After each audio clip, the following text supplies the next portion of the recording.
أعوذ بالله من الشيطان الرجيم. بسم الله الرحمن الرحيم. إن الله اصطفى آدم ونوحا وآل إبراهيم وآل عمران على العالمين ذرية بعضها من بعد واللہ سمیع علیم۔ عزیز دوستو، السلام علیکم ورحمۃ اللہ وبرکاتہ۔ سورہ آل عمران آیت نمبر 33 اور 34 تلاوت کی ہے۔ ان دونوں آیات میں اللہ تعالیٰ نے ارشاد فرمایا ہے کہ اللہ تعالیٰ نے نبیوں کو جب چن لیا تمام مخلوق میں سے تو پھر ان پر اپنا کرم فرمایا اور ان کے نام بھی قرآن پاک میں ارشاد فرما دیے۔ آدم علیہ السلام، نوح علیہ السلام اور ابراہیم علیہ السلام کا خاندان اور عمران کا خاندان، اور یہ سب ایک دوسرے کی اولاد ہیں۔ اللہ سب سنتا ہے اور سب علم رکھتا ہے۔ پڑھتے ہیں، ارشاد باری تعالیٰ ہے، ان اللہ، انا بے شک اللہ، ان اللہ بے شک اللہ تعالیٰ، ہستفا مین چن لیا، جیسے رسول پاک صلی اللہ علیہ وسلم کا نام ہے مصطفیٰ یعنی چنے ہوئے، تو یہ ہے ان اللہ ہستفا، بے شک اللہ تعالیٰ نے چن لیا آدم علیہ السلام کو، و نوحً اور نوح علیہ السلام کو، و آل ابراہیم اور ابراہیم علیہ السلام کی اولاد کو، و آل عمران اور عمران کی اولاد کو، علی العالمین تمام جہانوں پر، یعنی تمام جہانوں میں سے اللہ تعالیٰ نے آدم علیہ السلام کو، نوح علیہ السلام کو، ابراہیم علیہ السلام کی اولاد کو اور عمران کی اولاد کو چن لیا۔ ذریتم، یہ اولاد ہے، بعضھا بعض کی، من بعد یعنی بعض، یعنی یہ ایک دوسرے کی اولاد میں سے ہیں۔ یہ جو آدم علیہ السلام، نوح علیہ السلام، ابراہیم علیہ السلام اور عمران جو ہیں، یہ سب ایک دوسرے کی اولاد میں سے ہیں۔ تو اللہ تعالیٰ فرماتے ہیں واللہ، اور اللہ تعالیٰ سمیع سنتا ہے، علیم جانتا ہے۔ تو اللہ تعالیٰ سننے والا ہے، جاننے والا ہے۔ پھر پڑھ لیتے ہیں ایک دفعہ، ارشاد باری تعالیٰ ہے، ان اللہ اصطفیٰ آدم و نوحا و آل ابراہیم و آل عمران علی العالمین الحمدللہ رب العالمین ذریتم بعضھا من بعد واللہ سمیع علیم۔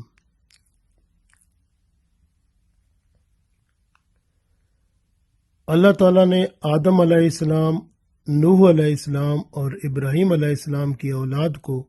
اور عمران کی اولاد کو تمام دنیا والوں پر ترجیح دے کر اپنی رسالت کے لیے چن لیا،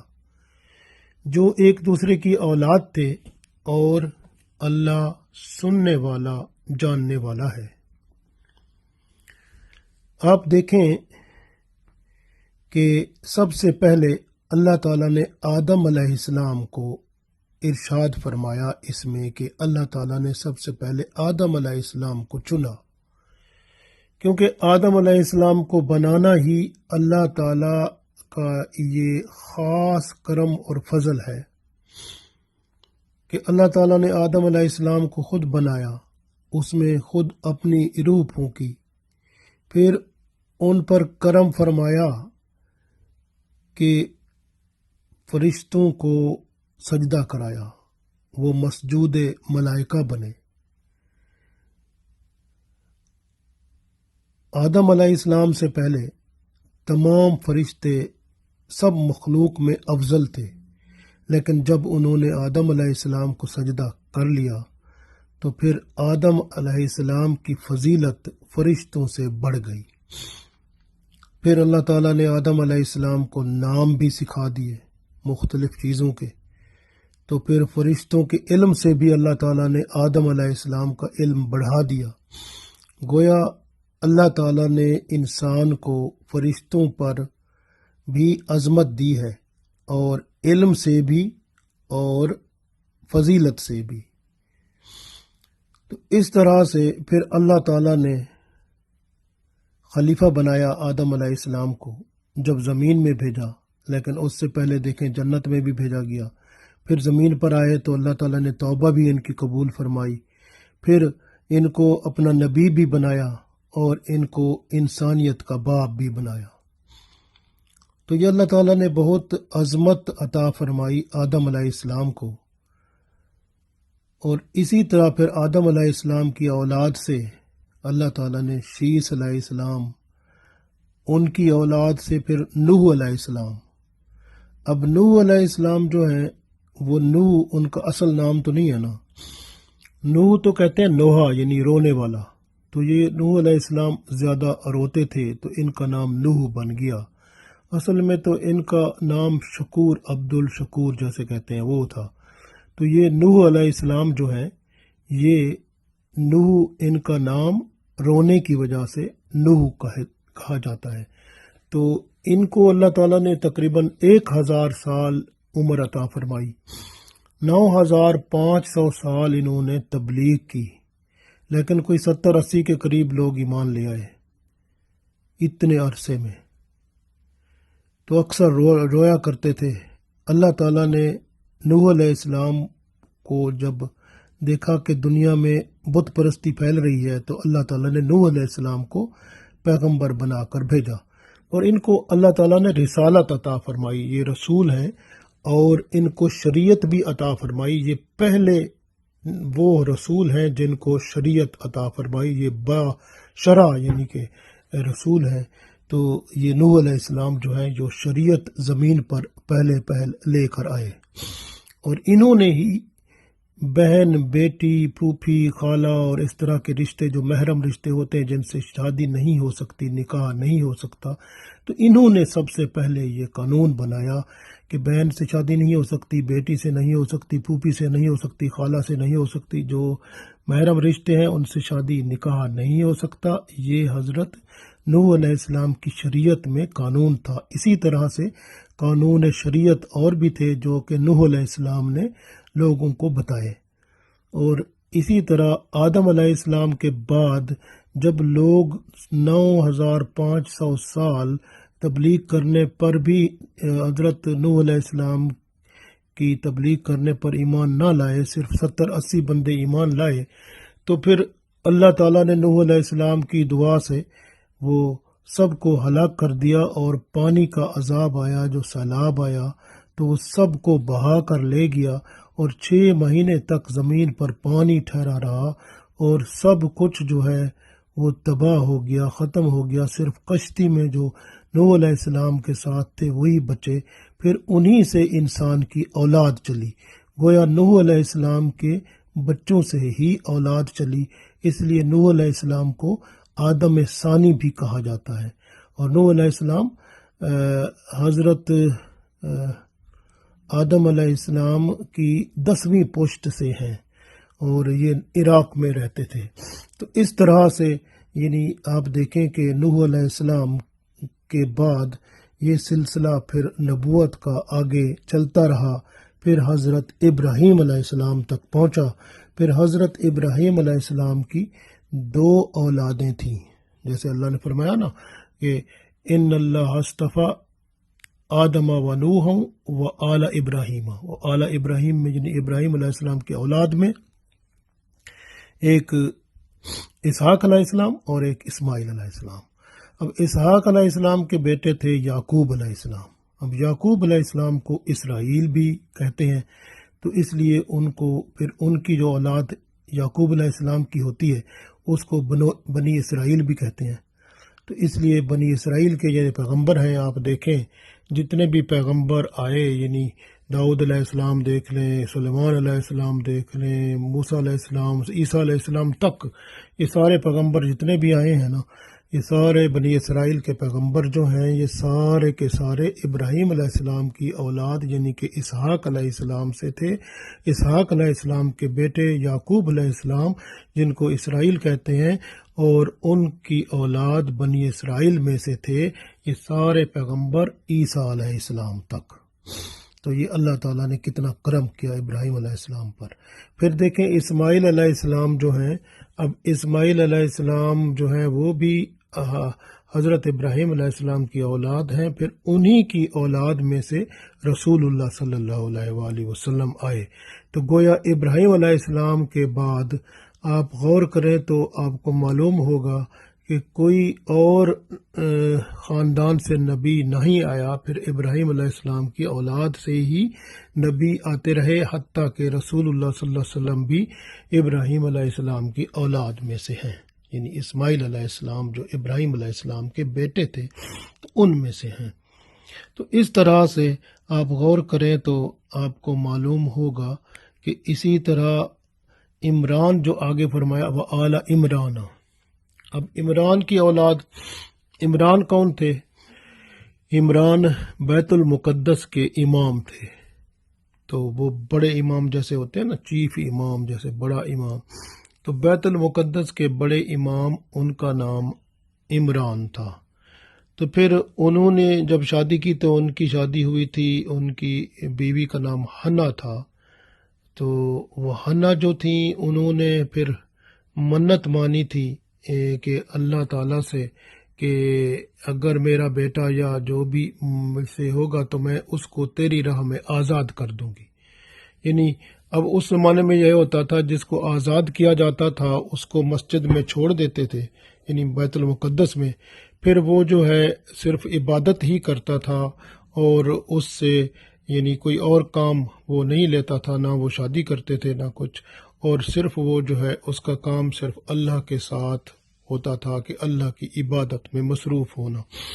تو انہوں نے دعا مانگی تھی کہ میرے ہاں جو بھی بچہ ہوگا میں اس کو اللہ کی راہ میں دے دوں گی۔ تو وہ پھر ان کا حنا کے ہاں یعنی وہ بیٹی ہو گئی اور اس بیٹی کا نام مریم رکھا۔ تو مریم جو تھی پھر ان کو جو ہے یہ عمران کی بیٹی تھی، عمران جو کہ بیت المقدس کے امام تھے جو کہ وفات پا چکے تھے، وہ بعد میں ہوئی۔ تو پھر وہ مریم علیہ السلام جو ہیں جب بچی تھیں تو ماں نے اس کو کہا کہ ماں نے کہا کہ اس کو کیونکہ اللہ کے حضور جو ہے نا وہ پیش کرنا ہے، تو اس لیے وہ اس کو لے کر بیت المقدس چلی گئی۔ تو انہوں نے کہا یہ کیونکہ میں نے منت مانی تھی تو یہ اللہ کے حوالے میں اس کو آزاد کرتی ہوں۔ اور اس میں بیت المقدس کے جو امام تھے ان میں حضرت زکریا علیہ السلام بھی تھے اور بھی تھے۔ تو اس طرح سے پھر انہوں نے کہا ٹھیک ہے، سب نے کہا ہم اس کو پالیں گے اور اس کی تربیت کریں گے، لیکن حضرت زکریا علیہ السلام نے فرمایا کہ میں اس کو لوں گا۔ تو پھر حضرت زکریا علیہ السلام نے فرمایا کہ جو میری بیوی ہے اور اس کی جو ماں ہے وہ یعنی کہ بہنیں ہیں، تو یہ یعنی اس کی یہ یعنی میری بیوی اس کی خالہ لگتی ہے، تو لہٰذا میرا قریبی رشتہ بھی ہے۔ تو لیکن پھر کیا ہوا کہ پھر وہ قرآن اندازی کی گئی تو اس میں پھر حضرت زکریا علیہ السلام کا نام نکلا۔ پھر حضرت زکریا علیہ السلام نے ہی حضرت مریم علیہ السلام کی تربیت کی۔ تو اس طرح سے اب عمران جو ہیں جو حضرت مریم علیہ السلام کے والد ہیں تو وہ بھی بیت المقدس کے امام تھے اور وہ بھی حضرت ابراہیم علیہ السلام کی اولاد میں سے تھے، یعنی بنی اسرائیل یعنی اسحاق علیہ السلام کی اولاد میں سے، یعقوب علیہ السلام پھر ان میں سے آگے جو ہے یعنی عمران بن ماسان بن یہودا، تو ان کے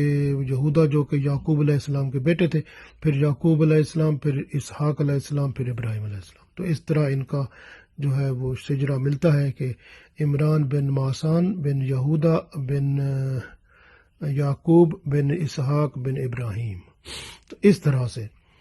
اور بعض لوگ یہ بھی کہتے ہیں کہ اس عمران سے مراد، آل عمران سے مراد حضرت موسیٰ علیہ السلام کے والد کا نام بھی عمران تھا، تو وہ کہتے ہیں وہ بھی ہو سکتے ہیں۔ لیکن اگر ان کا، کیونکہ اس صورت میں جو سورہ آل عمران ہے اس میں زیادہ تر ذکر جو ہے وہ حضرت عیسیٰ علیہ السلام کا ہے، اس لیے اس سے مراد یہی لیا جاتا ہے کہ ان عمران کا ذکر ہے۔ لیکن موسیٰ علیہ السلام کے والد صاحب کا بھی نام عمران تھا، اور عمران ان کے دو بھائی، جیسے موسیٰ علیہ السلام اور ہارون علیہ السلام دو بھائی تھے، اور عمران جو موسیٰ علیہ السلام کے والد تھے، وہ عمران ان کے والد کا نام یسہر تھا، پھر ان کے والد کا نام قاہث تھا، پھر وہ لاوی تھا، پھر اس سے یعقوب علیہ السلام، پھر وہ اسحاق علیہ السلام اور ابراہیم علیہ السلام۔ تو اس طرح سے یعنی کہ ان کے شجرہ نسب جو ہیں ملتے ہیں۔ تو یہاں پر کیونکہ اس صورت میں حضرت عیسیٰ علیہ السلام کا زیادہ ذکر ہے، تو اس وجہ سے ہم عمران سے مراد یہ عمران بن مسان جو کہ حضرت مریم علیہ السلام کے والد تھے ان کا ہی نام لیتے ہیں۔ تو اس طرح سے دیکھیں کہ اس پھر آگے اللہ تعالیٰ نے ارشاد فرمایا علی العالمین، یعنی تمام جہانوں پر ان کو فضیلت دی۔ آپ دیکھیں فضیلت کتنی بڑی فضیلت ہے کہ آپ ابراہیم علیہ السلام کی اولاد کو دیکھ لیں، آپ پورے یعنی کہ بنی اسرائیل میں اور پھر بنی اسماعیل میں، یعنی بنی اسرائیل میں عیسیٰ علیہ السلام تک جتنے بھی پیغمبر آئے ابراہیم علیہ السلام کے بعد، سارے کے سارے پیغمبر جو تھے وہ اسی بنی اسرائیل میں سے آئے، یعنی یعقوب علیہ السلام کے بچوں میں سے جو کہ ابراہیم علیہ السلام کی اولاد تھے۔ اسی طرح آخری پیغمبر رسول اللہ صلی اللہ علیہ وسلم جو ہیں وہ اسماعیل علیہ السلام کے اولاد میں سے ہیں، وہ بھی ابراہیم علیہ السلام کی اولاد بنتی ہیں۔ تو گویا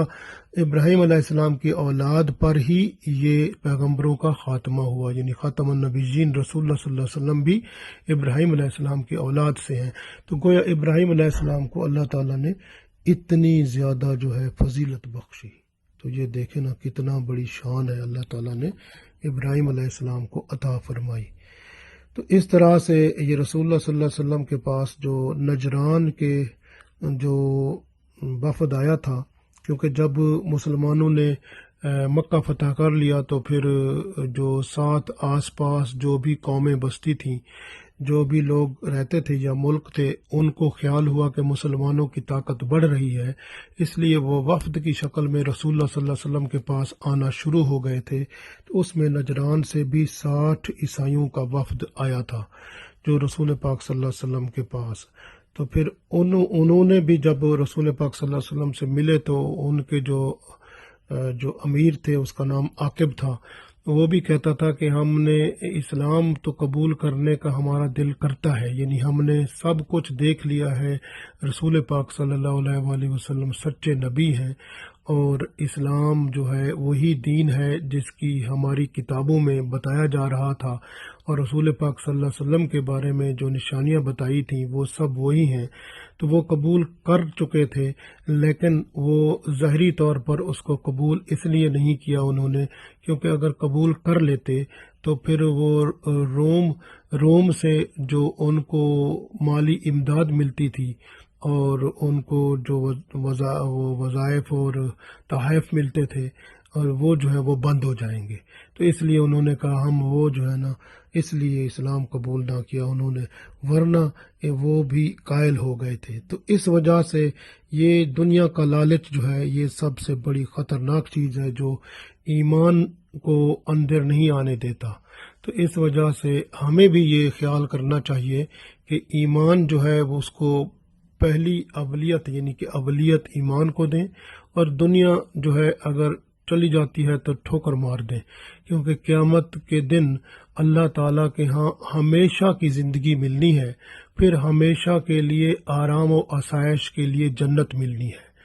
اگر دنیا کو ہی آپ اپنے اندر سمو لیں گے تو قیامت کے دن وہ تو نہیں ملے گا، پھر یہ دنیا ساری اندر ہوگی تو پھر دنیا والے کو تو آگ میں ڈالا جائے گا۔ اس لیے ہمیں اللہ اور اس کے رسول صلی اللہ علیہ وسلم کے حکم کے مطابق چلنا چاہیے۔ یہ اللہ تعالیٰ نے تمام پیغمبروں کا ذکر فرما کے عیسائیوں اور یہودیوں کے خیال میں جو تھا کہ رسول اللہ صلی اللہ علیہ وآلہ وسلم کا کہ یہ پچھلے نبیوں کے بارے میں، ان کی اولاد کے بارے میں